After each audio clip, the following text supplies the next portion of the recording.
This tutorial will be a short overview about filming mobile device screens for later tracking and video editing and compositing software. I'll be using the new TrackX Assist iOS app from Cormel to display the screens with markers so that we can later use that in the software. So the primary components we need to control for in filming our devices are the lighting setup, reflections, color cast, and motion blur. First thing, right out of the gate, always make sure your screens are meticulously clean. You can fix this with some lens cleaner, a lens cloth, and some elbow grease. For interior, standard 3-point lighting setups tend to work quite well because they help us build depth and provide separation between the background, our screens, and any interaction of the talent's fingers with the device. If you plan to use chroma key so that the talent can mimic interacting with the screen, it is crucial to ensure that there is separation between their fingers and the device screen.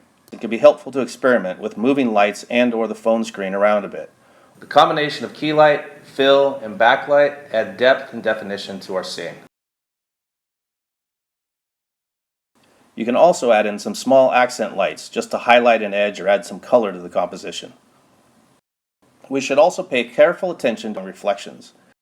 We can cheat the angle of the screen and/or the camera to reduce the angle of incidence and get rid of reflections.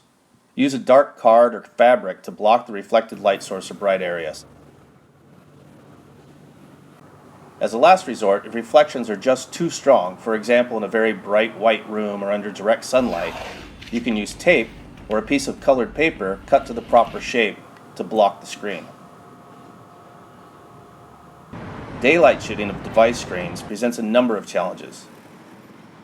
The quick and easy solution is to move the shoot into the shade. Motion blur is another consideration. For normal situations, we will shoot at the standard filmic 1/50th of a second at 24 or 25 frames per second. Here's an example of a screen replacement shot with a steady, slow pan and tilt and minimal hand movement. In situations with more chaotic or fast movement, like an action film, increasing the shutter speed can help a lot to reduce blur which would otherwise confuse the tracker.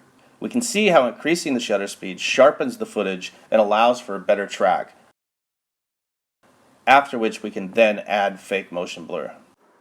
These simple guidelines will improve your screen replacement results with any tracking software. Download a free trial of TrackX to try it now.